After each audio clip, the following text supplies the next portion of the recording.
So, you've heard there's a new law that says you have to sign something before you can look at a house?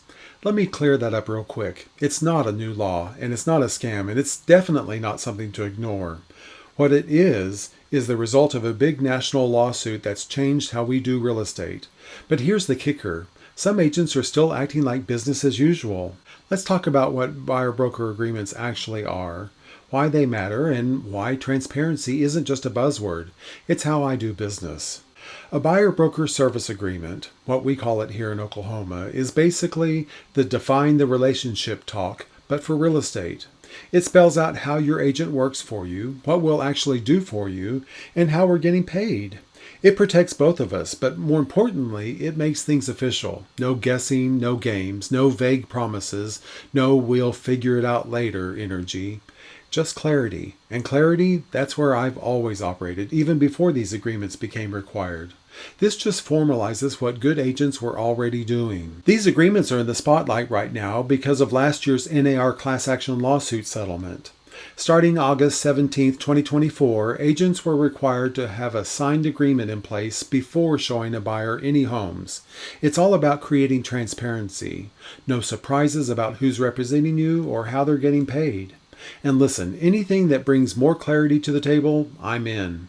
But there's the part that blows my mind. Some agents are still ducking this conversation entirely. Like if someone's afraid of a little paperwork and an adult conversation, do you really want them guiding you through a complex real estate transaction and advocating for you? Do you want a minute? Because trusting them with likely your largest purchase, hard pass. And unfortunately, this isn't just theory, it's happening. Let me give you a real example.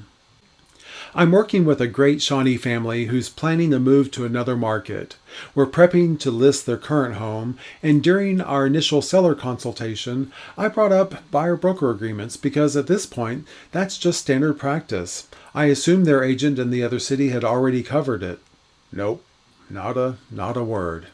Now that's a problem. This is the single most talked about change in real estate right now, and their buyer's agent hadn't even mentioned it. They had already gone with a recommendation from a close friend and felt obligated to stick with it. And hey, referrals from friends and family can work out great. Just know I've always got a solid plan B ready to roll. I'm a belts and suspenders kind of guy.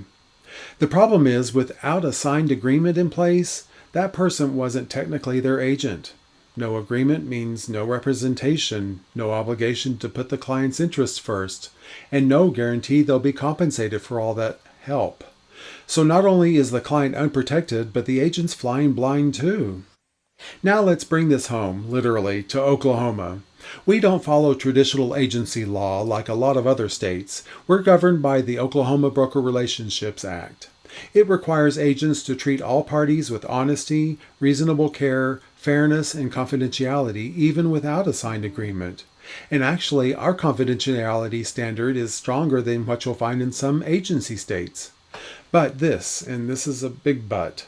I like big butts and I cannot lie. You other brothers can't deny. Those duties don't automatically mean the agent represents you. Without a signed buyer-broker service agreement, there's no brokerage relationship, no obligation to promote your best interests, no strategic advice, no real advocacy, just someone being helpful. And helpful isn't enough when you're making a major purchase decision.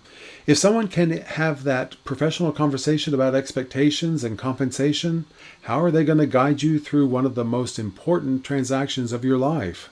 And just so you know, this isn't the end of the story. Regulators are still paying close attention to how real estate is practiced, and there could be more changes coming. In fact, right here in Oklahoma, there's pending legislation that would take what's currently just a rule enforced by the MLS and actually codify it into state law. So if you think this buyer-broker agreement stuff is temporary or optional, think again. The industry is evolving fast, and the professionals worth following are the ones who stay informed and do the right thing consistently. All right, so let's say your agent does present a buyer-broker service agreement. What should you actually look for before signing? First, check the term. A week? A month? 6 months? If you don't know each other yet, neither of you wants to be locked into something long-term. This isn't an arranged marriage. You should both have space to figure out if it's a good match. Next, look for a termination clause. You should always know what it takes to part ways. A professional agreement gives you a clear and fair off-ramp. And finally, understand compensation. What happens if a seller doesn't agree to pay it? What if you find a for sale by owner? What if you find new construction? Yep, builders too. That smiling sales rep handing you a clipboard? Their loyalty's not up for negotiation, and neither is their price or their precious concessions. I've got a whole other video about why you should never go out on your own with a builder's rep. Watch it, then call me. Let me take a second to clear up something that might be running through your mind right now. If I sign this agreement, does that mean I'm paying more than if I just worked with an agent who skips all this? Fair question. And here's the deal. A buyer-broker service agreement doesn't automatically mean you're coming out of pocket for our fee. In fact, in every transaction I've worked under the new rules so far, I've successfully negotiated for the seller to cover our compensation. That's part of the strategy I bring to the table, negotiating with your best interest in mind. But let's also be clear, just because the seller may pay our fee, that doesn't mean my services are free. They're not. They're valuable. And more importantly, the person paying the fee doesn't earn my loyalty. You do. That agreement puts me in your corner with your goals front and center. So no, working with a professional who follows the rules won't necessarily cost you more, but it will get you a whole lot more in return. Bottom line, if your agent can't explain what you're signing or struggles to navigate the conversation with clear, confident information, you've got your answer. You need someone who's honest, transparent, and not afraid of a grown-up conversation. So here's the big picture. Buyer-broker service agreements aren't about making things harder or more expensive. They're about making things clearer. They define the relationship, protect everyone involved, and make sure we're all on the same page before money and emotions get mixed into the transaction. And if the person showing you homes hasn't had this conversation with you, can't explain it, or is just hoping you won't notice, ask yourself and them why. You deserve representation that's real, not just convenient.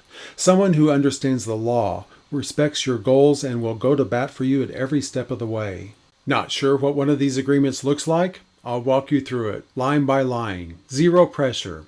If you're already in the market or just thinking about it, let's talk before you end up standing in the foyer of your dream home with no one in your corner. You don't have to figure this out alone. I've got your back and your best interest at heart. This is what I do every day, and I'd be honored to be your guide, your advocate, and your steady hand through the entire home buying journey. Whenever you're ready, reach out. Slide into my inbox, give me a ring, or honk at me on I-40. I'll hear you and I'll help you. Live it up and love where you live. I'll see you soon.